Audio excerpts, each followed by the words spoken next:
This is an introduction to the poem Half Past Two by Fanthorpe, and in putting together this talk, this introduction, I'm indebted to material I found online by Mr. Elkin Jones from a different school.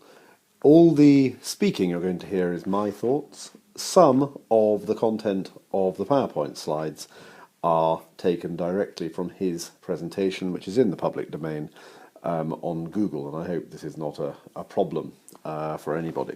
Still, on with the introduction. First thing I want everybody to be utterly aware of is that Fanthorpe, this poet, is a woman, Ursula Ascham Fanthorpe, and she died actually in 2009, so comparatively recently, having had a long career, including holding posts such as the Professor of Poetry at Oxford.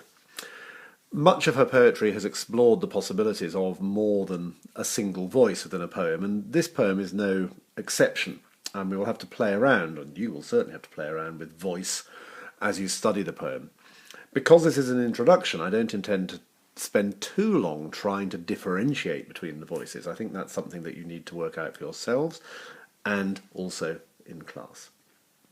So, without further ado, I'll pause now and give you a chance to get hold of your anthologies and read the poem for yourselves. I'll then go through the poem, stanza by stanza, and just point out a few key ideas. Each slide that is coming has a little group of bullet points on, and these either will be addressed by me in this talk, or they will give you material for yourselves to consider when you're working on your own. So, I'll pause now, you do the same, and read the poem.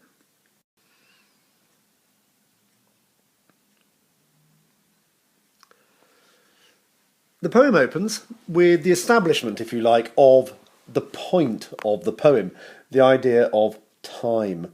This idea that once upon a school time that opens the poem, hinting not only at time as a definite focus of the poem, this idea of a school time, an unusual phrase, relating obviously to childhood, but also with a line starting once upon a, this sense that the poet is introducing here almost a fairy tale or something of that nature, certainly something that we haven't seen very often in the poems we're looking at in this anthology, a real sense of creating a sense of almost fantasy, as though we're looking back deep into the childhood of the speaker.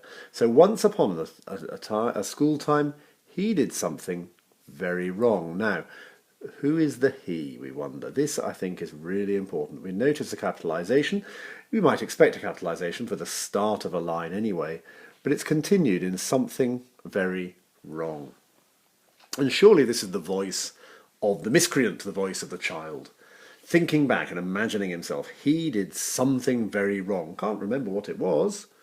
Neither, incidentally, can the schoolteacher, the she in the poem, and I suggest that it might be her voice that we hear in the parenthesis. It could be either of them, but I'd like you to think about who it is that we hear in that parenthesis before the poem moves into the second stanza, where she is brought centre stage, and she said he'd done, and again the repetition, something very wrong. And we can see the technique being used by Fanthorpe of capitalisation for key ideas or events. In this case, in the child's world, there's no understanding of what the issue is, but in the next, it's actually used here for time towards the end of the next stanza, because again, time as a concept is so vital to all of us, to our lives, that it takes on this level of importance. Notice here as well within this chapter a couple of fun things relating to voice. First of all, the fact that she is described as being cross, and yet the boy is too worried about being wicked. And we wonder who's speaking. It's almost as though, as a child, the boy is thinking that the teacher is cross, but as an adult, he recognises that it was wickedness that he was scared of. and didn't want to remind her about. There really does seem to be here shifts in time within the poem itself. Moves on. And the boy begins to explain. He knew a lot of time, it says. He knew, and then we have, for the first time, the enjambment, which is going to run regularly throughout this poem. From this point, we see quite a lot of enjambment. The lines flow, even with the comma at the end, the lines flow into each other. The idea being, even with the comma at the end of the stanza here, that the line will flow into the stanza that follows. Notice also the way the language works now. Getting up time, time you were off time, time to go home time, TV time. This real sense that the child's world is a world of key events, not a world divided into 24 hours and minutes and seconds and controlling us to that degree, but just these rather vague concepts that get together to create the times that the boy understands. This is definitely his world. Now, we were talking earlier about enjambment, and sure enough, the enjambment has brought the idea all the way down to this line here, time for my kiss time, that was grand time. And this links together the stanzas, almost in the same way that the day is linked, not by the definition, if you like, of minutes, perhaps here represented by the stanza breaks within the poem, but actually just by the fact that things happen when it is time for them to happen. This is a child, it is not an adult. As we read on, this becomes even clearer in the stanza that follows. The boy now, we're told, he knows the clock face, it says, the little eyes and the two long legs for walking, as if somehow the clock face is a face, a real face on the wall, nothing to tell the time, but just a friendly, cheerful thing on the wall. But perhaps here is the first indication of an adult speaking for a while.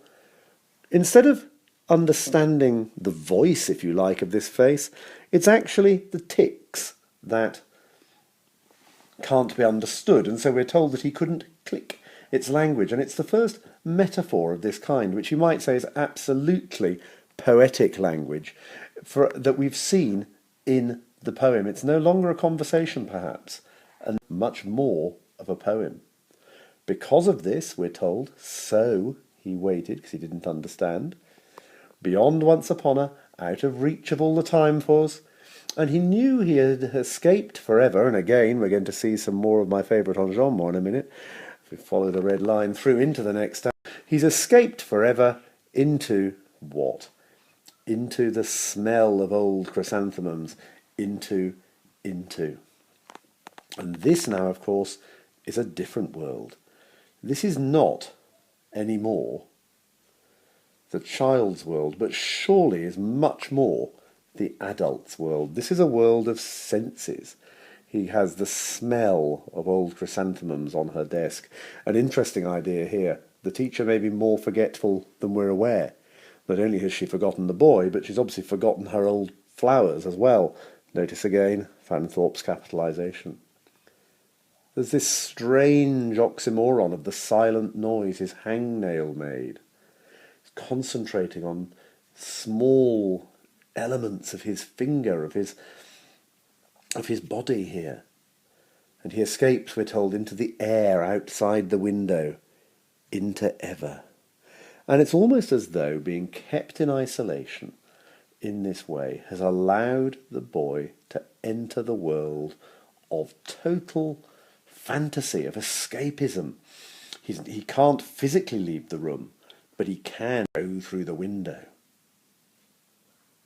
And at this point, everything is changed once again, because his fantasy is broken. And then, my goodness, she said, scuttling in, look at these wonderful verbs, I forgot all about you. Run along or you'll be late. We're being told here what was said. There's a speed about it. The verbs hurry. The sentences are short. Urgency is used. And the boy becomes once again simply a figure within the life of the school. He becomes a figure that can be slotted back into school time, as if somehow he can just become part of a puzzle. He got home in time for tea time, next time, no time for that now time. And again, the times, the enjambment is beginning to continue again as the day merges into all the things that the boy loves. And this time, we hear the boy's ideas, maybe the boy trying to explain what has happened, being pushed away. There's too much urgency in the adult world for the boy's life to be given any real due time. No time for that time, he's told. And at the end of the poem, he never forgot. Well, I'm sure he never forgot, and one of the reasons that we are sure he never forgot, of course, is that he is probably telling us all about this now.